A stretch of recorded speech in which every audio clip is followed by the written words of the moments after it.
लागून थकून दमून गेला जीव आता फिरून फिरून.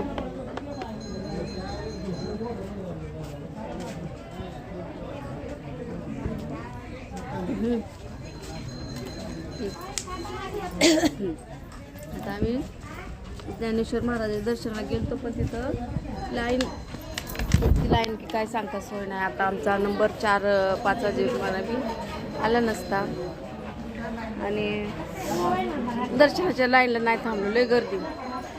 आणि माझी एवढी तब्येत ठीक नसल्यामुळे मी काय लाईनला थांबू शकणार नाही. कुठं भिंत पळवली बघायला, भिंत चालवली म्हणून पळवली, म्हणजे लांब आहे तिकडे 15 मिनिटं रस्ता आहे तिकडे जायला. होईन तिकडे एकटं बसन का? माझ्या आईला तिकडे लांब बसवले, तिकडे बसून आली, तिला चालता येत नाही आणि इथून मधून रिक्षा येत नाही काय नाही म्हणून तिकडे लांब बसवले तिला. आता आम्ही इथं बसले थकले म्हणून.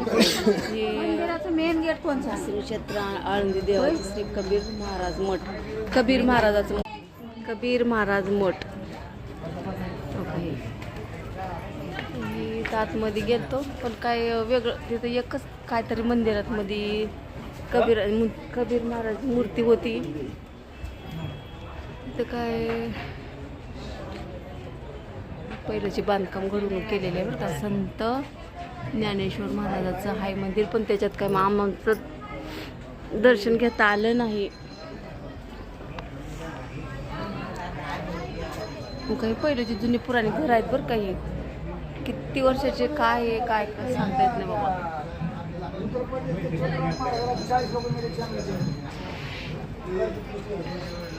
तर उद्यापासून म्हणतात लय गर्दी इकडून जागाच नसणार पाय ठेवायला सुद्धा असं म्हणते, एवढी गर्दी.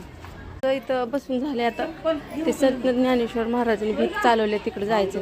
अगं परत यायलाच लागणार आहे आपल्याला. इथं ये चप्पल घेऊन काय करायचं आता जाऊन मग का उन्हात आहे तिकडं, गर्दीच गर्दी व्हायला. एवढ्या वर्षाचं कुठं लक्षात राहत राहील काय? किती वर्ष झालं मला येऊन इकडं. हा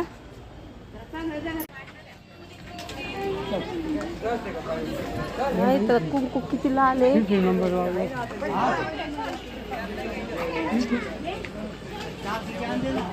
ए ये लवकर.